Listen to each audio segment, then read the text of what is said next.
नमस्कार मैत्रिणींनो, आज आपण करणार आहोत दिवाळी निमित्त रव्याचे लाडू। तर हा आहे 0 नंबरचा बारीक रवा, लाडूसाठी असतो हा।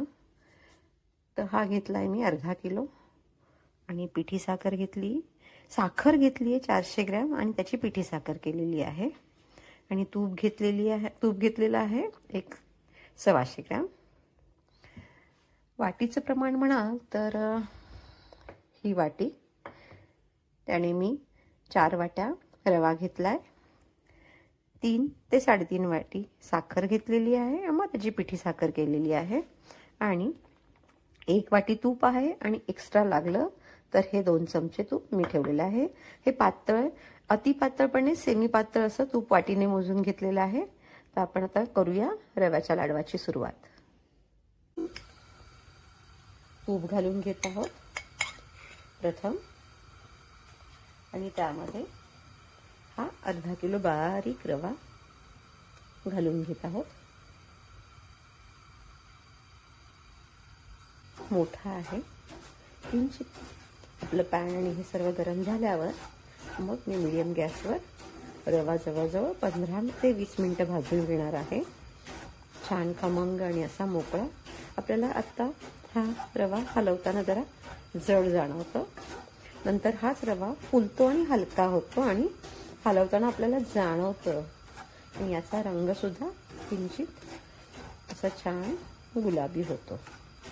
तर आपण आता हा रवा छान भाजून घेऊया। अर्धा किलोच्या प्रमाणामध्ये आपले जवळजवळ 20 ते 21 लाडू होतात आणि सर्व मिळून हे लाडू 1 किलोचे बनतात, कारण अर्धा किलो रवा, 400 ग्रॅम साखर आणि 125 ग्रॅम तूप असतं, त्यामुळे हे लाडू वजनी 1 किलोचे बनतात। 2 ते 3 मिनिटं झालेत तर कसा मोकळा व्हायला लागला, का फरक जाणवतो। तर आपला हा रवा फुलायला लागलेला आहे। आता हाच रवा आपला कढई भरून होतोय, पहा कसा छान।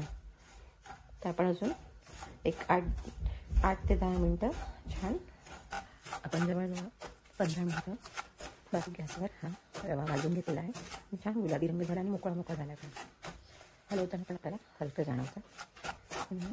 डोळ्या मस्तानाच यामध्ये आपण आता पिठी साखर काढून घेऊया।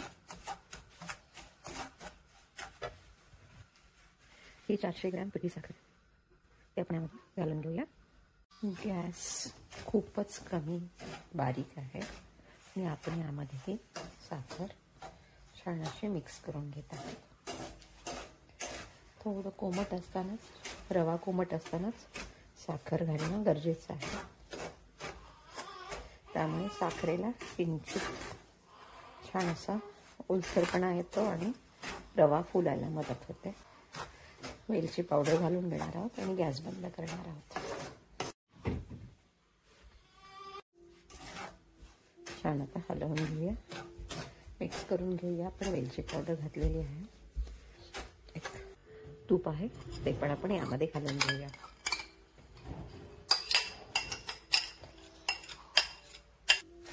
आणि छान मिक्स करून घेऊया। रवा गरम आहे त्यामुळे आपलं तूप छान सर्वत्र लागेल। आपण गॅस बंद केलेला आहे।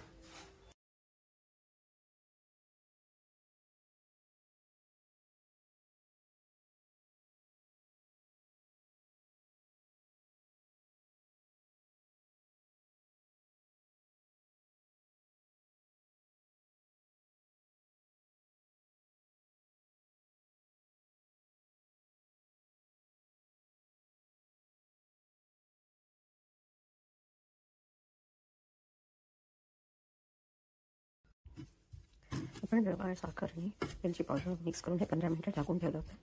आता हे थंड पण झालेलं आहे आणि छान साखर पण रवायची झालं आणि छान गोडपणा लागलेला आहे रव्याला। आता आपण हे मिक्सरमधून काढून घेऊया, म्हणजे त्याला पल्स मोडवर असं मिक्स करून घेऊया मिक्सरच्या भांड्यामध्ये। आणि इकडे मी बेदाणे, इथे मी पिस्ता घेतले ते बारीक करून घेते आणि ते यामध्ये घालूया।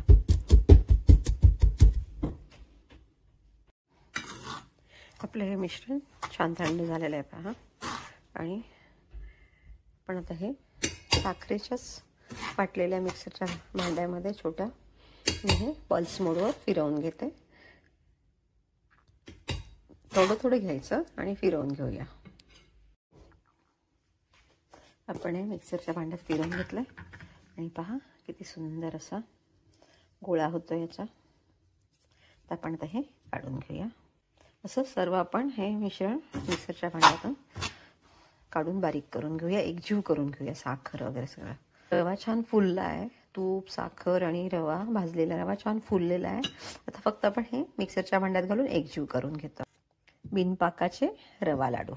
सर्व रवा मिक्सरमधनं बारीक करून घेतला आहे आणि यामध्ये पिस्ते पण कुटून घातलेले आहेत. पहा, एक एक टाकत बसली मी. सर्व एकातच मिक्स करून घेणार आहे आता मी हे.